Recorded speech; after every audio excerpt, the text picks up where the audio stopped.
Today, we're doing a deep dive into a really complex story, the 1395 attack on the Somnath temple. It's complex because you've got these two sort of parallel narratives from the material. Exactly. You have the official histories, often, from the conqueror's view. Yeah, the victor's perspective. And then you have the local legends, the stories that capture that spirit of resistance. And what's so remarkable looking at these sources is how both narratives offer such powerful yet different takes on the same moment. It's not just military history, is it? No, not at all. It's about memory, how identity is shaped by that memory, and, well, the sheer resilience of people facing incredible odds. That mix is what makes this fascinating. So, okay, let's unpack what your sources tell us, starting with the background. Yeah, so around 1391, North India, things are unstable.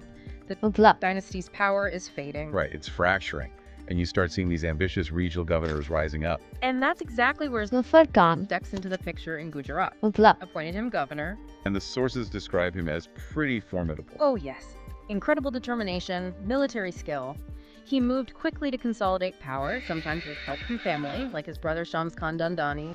Built a reputation for being, well, ruthlessly efficient. But Gujarat, especially Saurashtra, wasn't just going to roll over. No, your sources really highlight this independent spirit. You've got proud Rajput clans, resilient local tribes.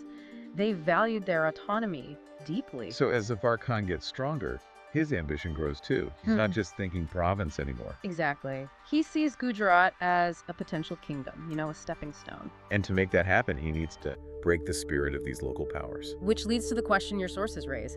Why target Somnath specifically? It was under the Junagadh king's authority, this ancient, revered temple. Seems like it was both symbolic and strategic. Absolutely. Destroying it sends a huge message, ideologically. Dominance. Plus, plunder, wealth. And legitimacy, right? Enhancing his standing with his own troops. It was a calculated move, no doubt. And we have records of this campaign. We do. Chronicles like the Mirat-i-Sikandari detail his march into Saurashtra around 1394-95. They meticulously cover the military side from his perspective. But that's not the whole story the sources tell. Not at all, because alongside these official histories, you get these whispers, these other stories starting to spread as the threat looms. Stories of defiance. Okay, this is where it gets really compelling. The counter-narrative. Right. Local bards, storytellers, they start weaving a different kind of tale. Not about conquest, but about heroic resistance, from the perspective of those defending their land. And who are the central figures in these legends? Well, the main one is Hamirji Gohil, described in the folklore as a chieftain, maybe from Arthila or Lathi.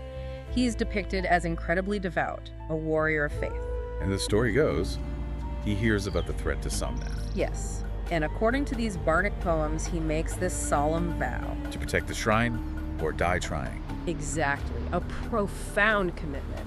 And his kinsmen, they rally to him, even knowing the odds were, well, almost impossible. The legends also mention alliances, right? Unexpected ones. They do.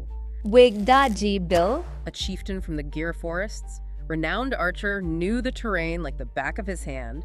He supposedly pledges support. And there's mention of his daughter. Vegado Yes, folklore sometimes includes her, maybe fighting alongside him or as a symbol, but the sources suggest her specific role is probably more legend than fact, an embellishment. And Charan Jagdamba.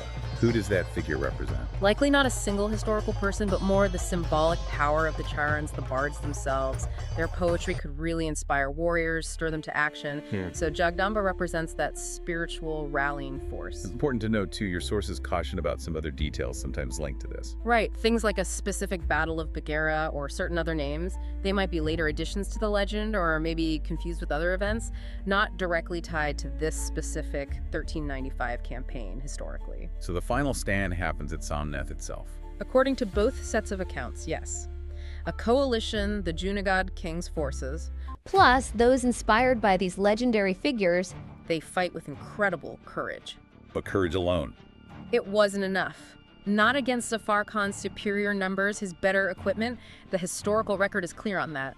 The battle was brutal. And the legends focus on the sacrifice. They tell us, Hamirji Gohil, Vegdaji Bhil they fought to the last. They fulfilled their vows. It ended in, well, a torrent of blood and sacrifice. While inside the temple, the sources describe the aftermath. A devastating scene, massacre, the idol destroyed, the temple looted, and then a mosque built right there on the site. A very stark symbol of victory for the conqueror. Zafar Khan. This was mission accomplished. Big time. Oh, absolutely. It cemented his control, brought in wealth, boosted his prestige enormously.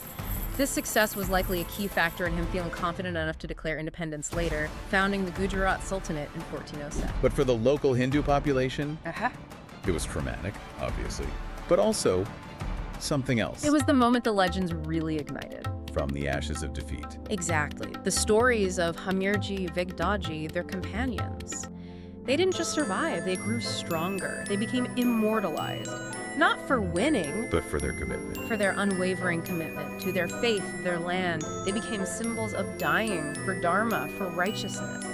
These stories became a core part of identity, a source of inspiration, a kind of resilience passed down through narrative. And the temple itself, despite everything, it endured.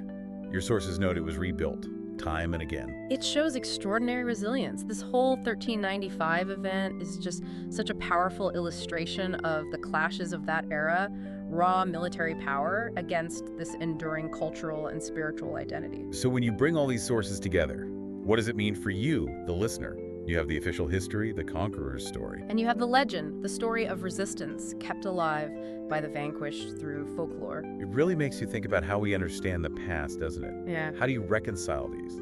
How do the hard facts of a military campaign sit alongside the kind of symbolic truth of legendary defiance? They both shape our understanding. Think about that contrast.